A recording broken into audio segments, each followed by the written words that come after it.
مولاي صل وسلم دائما أبدا على حبيبك خير الخلق كلهم.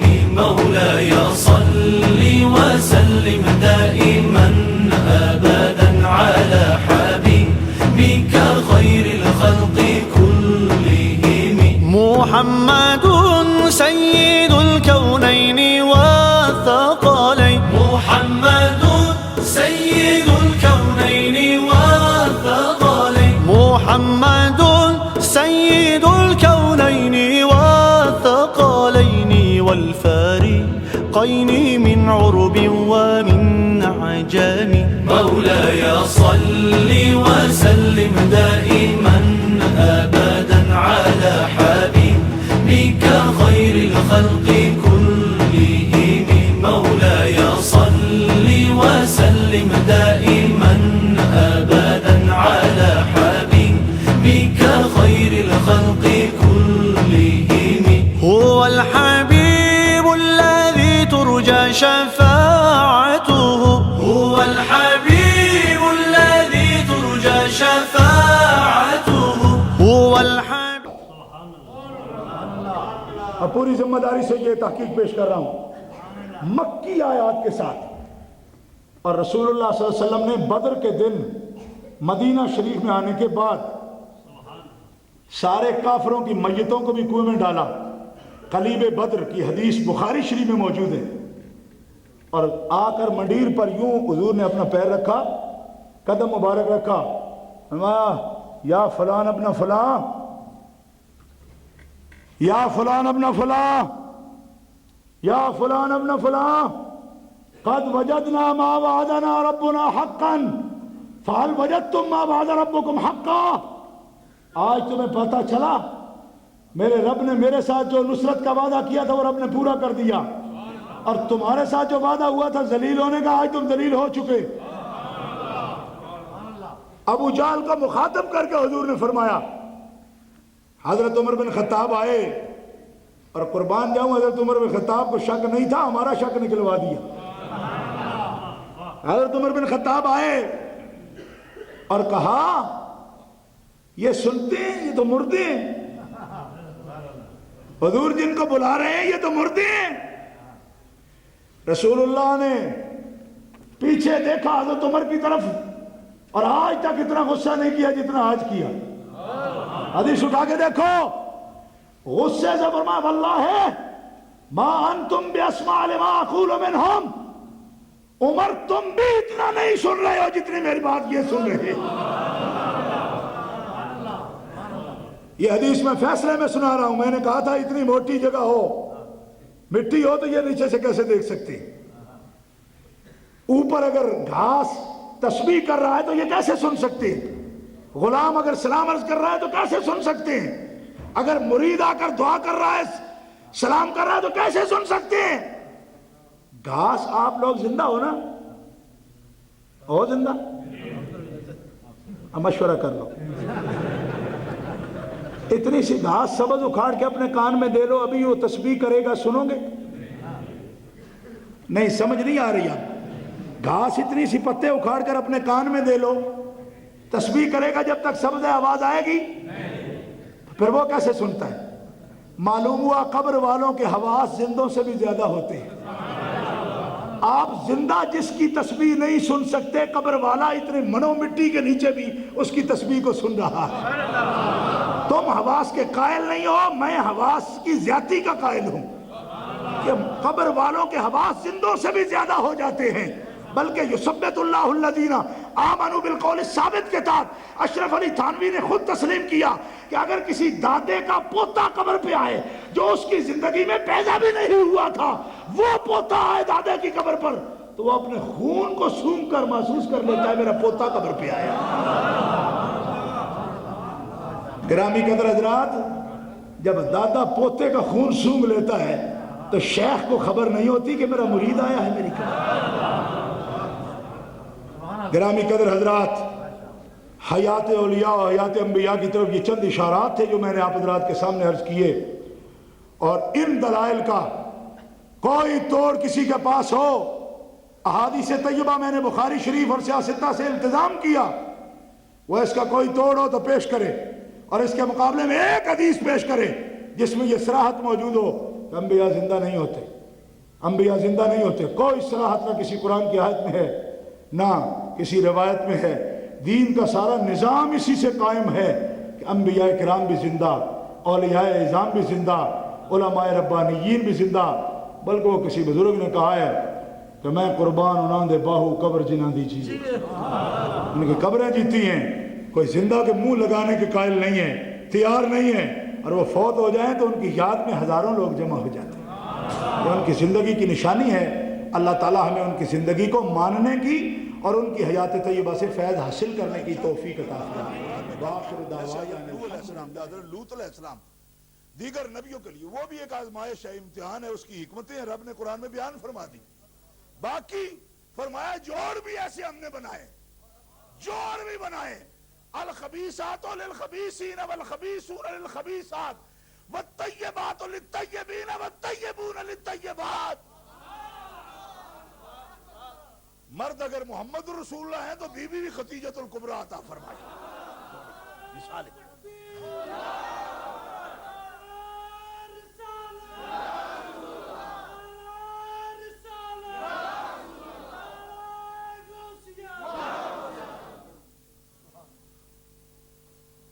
کوئی آدمی یہ کام کر سکتا ہے بھائی؟ بیوی سے اکتایا ہوا ہوتا اب تو چھوڑا ہے، نہیں سمجھ آئی، نہیں سمجھ آئی۔ اور نبی تو صحت کے لحاظ سے بھی ایسے ہوتے ہیں کہ پوری دنیا میں نبی سے بڑھ کر کسی کی صحت بھی معتدل نہیں ہوتی۔ یہ طبی طور پر بھی یہ مسئلہ ہے۔ نبی کی فطرت، نبی کا علم، نبی کے اخلاق، نبی کے آداب، نبی کی صحت بھی کوئی پرابلم نہیں کسی قسم۔ کیوں چھوڑا ہے بھائی؟ کیوں چھوڑا ہے؟ اس کے ہاتھ میں دے دینا کہ نام میرا باقی رہ جائے، تیرا نام میرے نام کے ساتھ رہ جائے۔ فرمایا معروف خوشابی یہ نہ کہتا تو نوشا آج تو سر ولایت اربع ہے، قسم رب عرش کی آج سلیمان بھی تیرا مرید ہو جاتا۔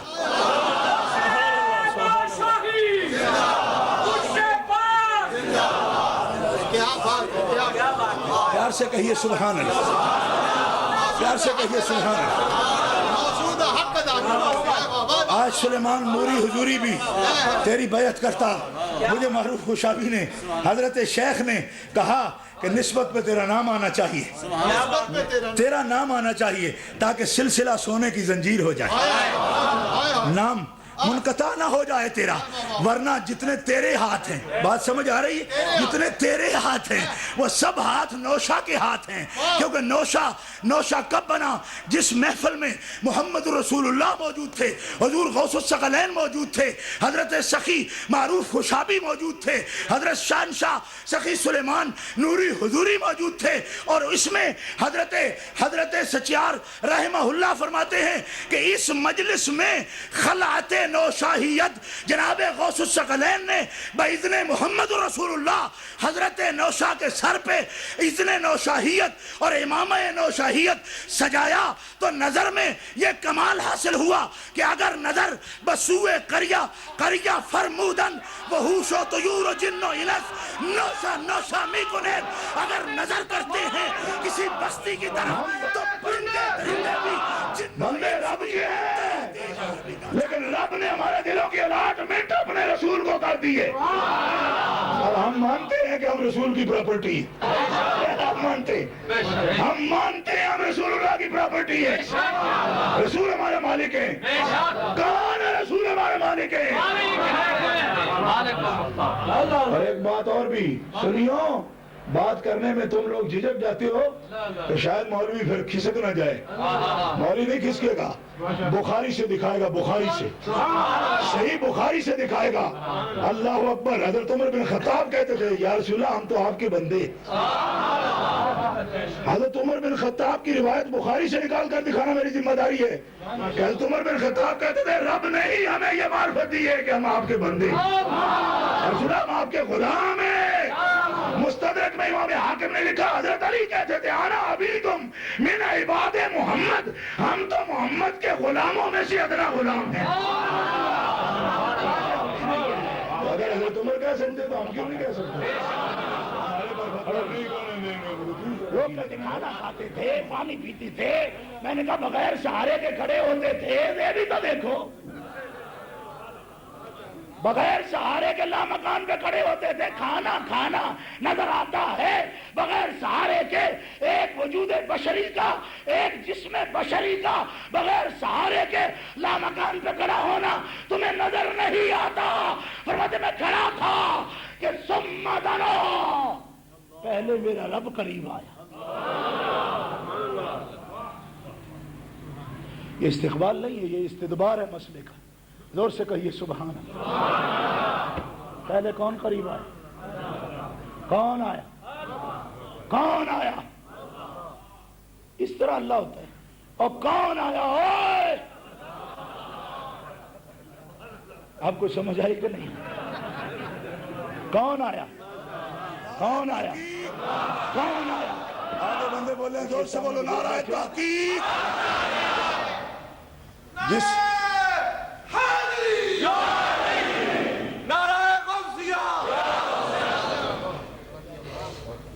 یہ ہمارا طریقہ ہے آج سنی کانفرنس ہے، جس ترتیب سے نعرے لگوائے آپ چھوٹی کانفرنسوں میں، جلسوں میں، انفرادی پروگراموں میں اسی طرح نعرہ لگائیں جو جماعت اہل سنت کی کانفرنس میں نعرہ لگتا ہے۔ اور اس میں ترتیب نعرہ رسالت کے بعد نعرہ تحقیق، اور نعرہ تحقیق کے بعد نعرہ حیدری بے شک آپ لگائیں اکیلا، اور نعرہ غوثیہ بھی لگائیں۔ نبی پاک نے نعرہ تحقیق مروایا تھا تو وہ سنت ہے، نعرہ حیدری نبی پاک نے مارا ہے، خیبر میں مارا ہے۔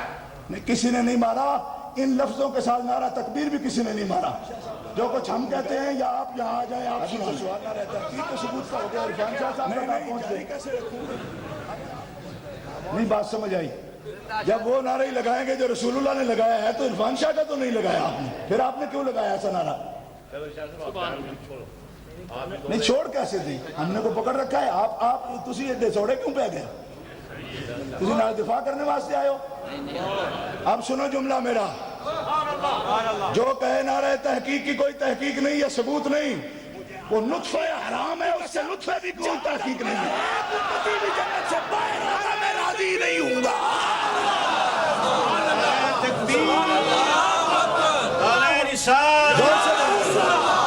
زور سے بولو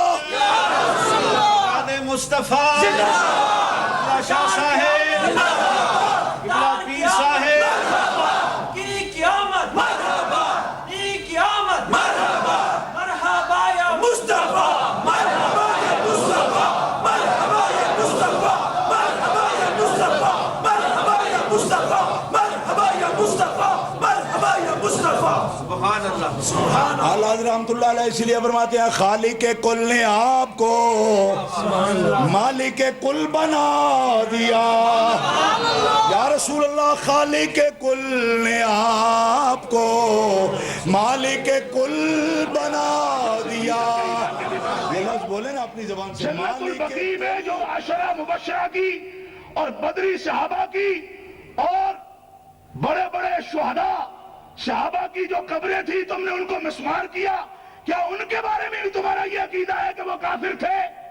تو اب ان کے نقطہ نظر کا یہ دوسرا یہ پہلو ہے۔ اس نقطہ نظر سے وہ کہتے ہیں کہ رسول اللہ صلی اللہ علیہ وسلم کا فرمان ہے کہ قبریں مٹا دو، قبریں مٹا دو۔ حضور نے حضرت علی سے فرمایا جاؤ قبریں مٹا دو علی، ہم اس لیے قبروں کو مٹاتے ہیں۔ یہ دو پہلو آپ کو سمجھنے چاہیے پوری کانفرنس میں کہ نجدیوں کا نقطہ نظر جو آج تک وہ ہمارے علماء کے سامنے بیان کر چکے ہیں، وہ تمام قبروں کے بارے میں یہ ہے کہ کوئی قبر بھی نہیں رہنی چاہیے، چاہے مسلمانوں کی ہو یا کافروں کی ہو۔ اور حضرت آمنہ کے بارے میں تو خاص ان کو یہ بغض ہے، وہ ان کے ایمان کے ہی قائل نہیں ہیں۔ لہذا کانفرنس میں آنے والے مقررین حضرات کو جو میرے بعد تشریف لائیں گے، میں ان کی خدمت میں یہ گزارش کروں گا کہ وہ اس حوالے سے تفصیلی کلام فرمائیں۔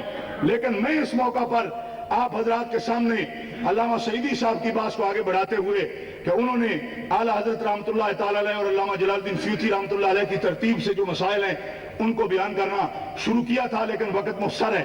میں اس میں سے صرف ایک بات آپ کے سامنے جو شاید آپ آسانی سے سمجھ جائیں میں آپ کے سامنے عرض کرتا ہوں. یہ حدیث پاک صحیح حدیث ہے بشرط شیخین. اس حدیث کو حضرت امام بہقی رحمۃ اللہ علیہ نے اس طرح کا اب نبی کریم علیہ السلام کے سامنے دو صحابہ کا حال بیان ہوا کہ جن کی رگیں نیلی ہو گئی, سردی سے ٹھٹر کر لیں. صحرا میں آپ کو پتہ ہے ویسے بھی ریت ٹھنڈی ہو جاتی ہے سردیوں میں, تو پھر رات کا وقت اب وہ انہوں نے وہ ساری رگیں جو ہے نا نیلی ہو گئی اور قریب تھا کہ وہ مر جائیں, یعنی موت کے قریب ہو گئے. تو بڑی مشکل سے ان کو سنبھالا گیا. نبی کریم علیہ السلام کو جب یہ بات پہنچی نا تو آپ فرماتے ہیں, نبی کریم علیہ السلام نے فرمایا میرا اللہ آپ کو بتائے گا تمہیں اس کی حقیقت اس مسئلے کی, تب تمہیں تسلی ہو.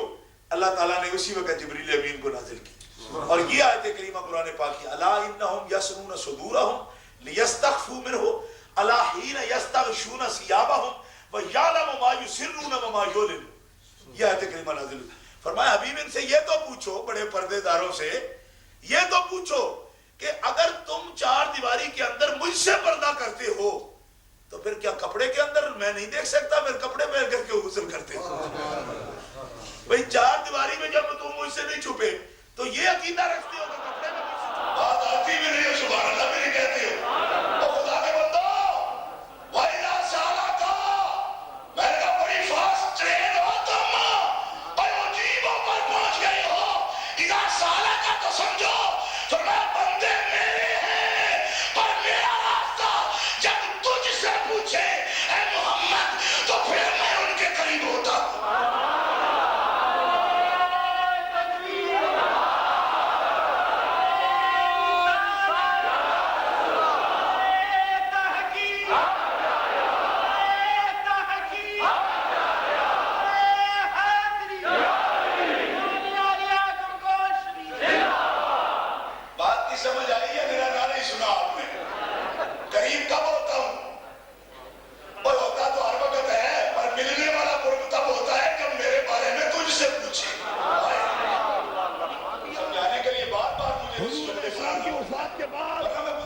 رسال عالی کے بعد ارتحال مبارک کے بعد دعویٰ کیا اور یہ پیغام پہنچا اس کی قوم میں سے کچھ لوگوں نے سمجھا کہ رسول کا انتقال ہو گیا ہے, اب نبی نبوت ہماری چل سکتی ہے اور ہمارا قبیلہ ہمیں مانے گا تو ہم بھی عرب کو فتح کریں گے, اسی طرح حکومت بنا لیں گے.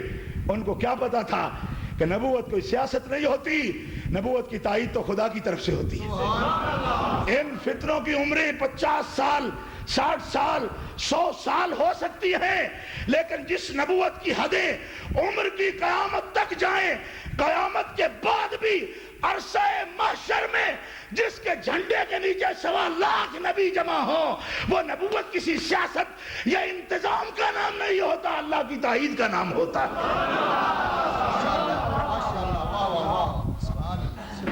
گرامی قدر حضرات, یہ پیغام پہنچا, میں قربان جاؤں. وہی درس حضرت ابو بکر صدیق رضی اللہ تعالی عنہ کہ چہرہ انور جلال سے سرخ ہو گیا. وہ عاشق رسول, آپ لوگ بھی لطف حاصل کرتے ہیں نعت میں سلام میں, لیکن آپ کو بتا دوں یہ ٹھنڈے دل لطف حاصل کرنا ہر وقت یہ کام نہیں. جب حبیب کی عزت کا سوال آ جائے پھر صرف سر مارنا تواجد کرنا یہ نہیں, اس وقت جان دینا پڑے تو یہ بھی عاشقوں کا طریقہ ہے. میدان میں اتریں. حضرت ابو بکر صدیق رضی اللہ تعالیٰ عنہ کو جب یہ خبر پہنچی چہرہ سرخ ہو گیا. اچھا یہ دعویٰ کیا اور ہمارے قریب کیا, یمن میں کیا, اس کی یہ جرت. صحابہ نکلو میدان میں, ابھی اس کو جا کے قتل کر دو جہاں بھی ملے وہ, اس کی قوم کو مٹا دو, اس کا نام و نشان مٹا دو. کیوں؟ اللہ کے خزانے میں آخری نبی میرا محمد ہے, اس کے بعد خدا کے خزانے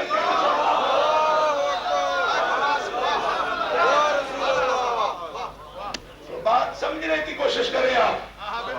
مجھے بہت تاخیر سے پتہ دیا گیا, میں نے بڑا احتجاج کیا شاہ صاحب. جماعت اہل سنت کا میں پنجاب کا نازنہ والا ہوں اور واحد نمائندہ ہوں آج کی پوری کانفرنس میں پاکستان سے. جماعت اہل سنت کا واحد اور شاید ثانی مرتبہ جماعت اہل سنت کی کانفرنس میں حاضر ہو جاؤں 7 گھنٹے کے انتظار کے بعد میں حاضر ہوا، لیکن یہ موقع ہے بات کرنے کا کہ جیسے ختم نبوت کا منکر کافر ہے، اسی طرح قرآن کے مکمل ہونے میں شک کرنے والا بھی کافر ہے۔ اور قرآن میں جو لوگ قرآن کو مکمل نہیں مانتے ان کا نام کیا ہے؟ یہ بھی پارا آپ نے پر کرنا ہے۔ ان کا نام کیا ہے؟ شیعہ۔ بولو کیا نام ہے ان کا؟ شیعہ۔ کیوں؟ ان کا یہ اصولی عقیدہ ہے، اصول کافی میں لکھا ہوا ہے 8 روایتیں کہ یہ قرآن مکمل نہیں ہے۔ اگر قادیانی اصول ختم نبوت کا منکر ہو کر کافر ہے تو شیعہ قرآن کو تبدیل مان کر اور قرآن میں ترمیم و تنسیخ مان کر تنسیخ پر معنی تبدیل، اور شیعہ بھی قرآن میں شک کر کے شیعہ بھی اسی طرح کافر ہے جس طرح قادیانی کافر ہے۔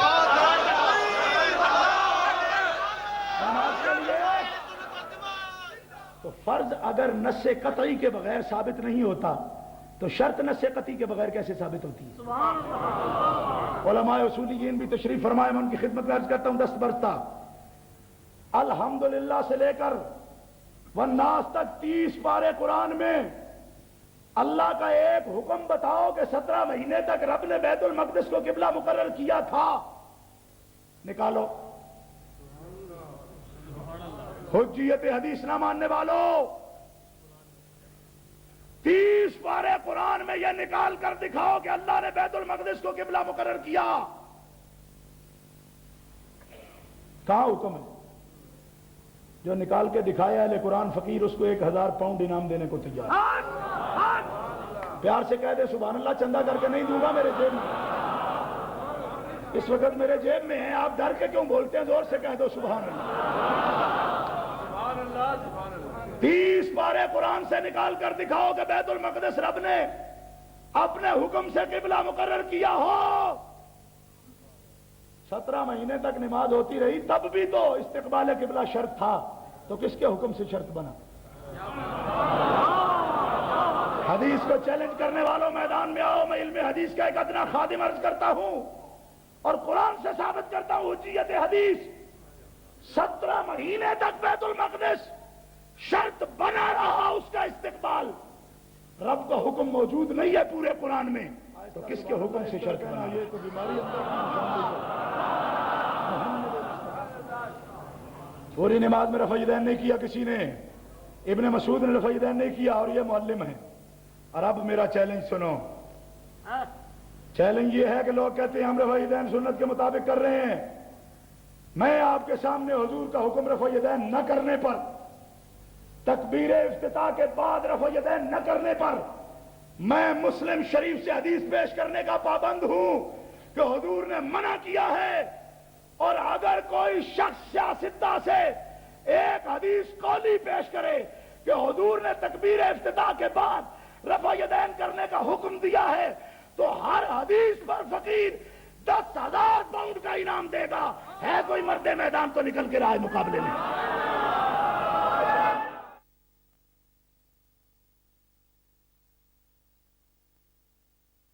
اما بعد فاعوذ باللہ من الشیطان الرجیم بسم اللہ الرحمن الرحیم من عمل صالحا من ذکر او انثى وهو مؤمن فلنحيينه حیاتا طیبہ آمنت باللہ صدق اللہ مولانا العظیم وصدق رسولہ النبی الکریم الامین مولائی صلی وسلم دائما ابدا علی حبیبک خیر الخلق کلہم کالزہر فی طرف والبدر فی شرف والبحر فی کرم والدار فی ہمم یا رب صلی وسلم دائما ابدا علی حبیبک خیر الخلق کلہم۔ حمد و صلوات کے بعد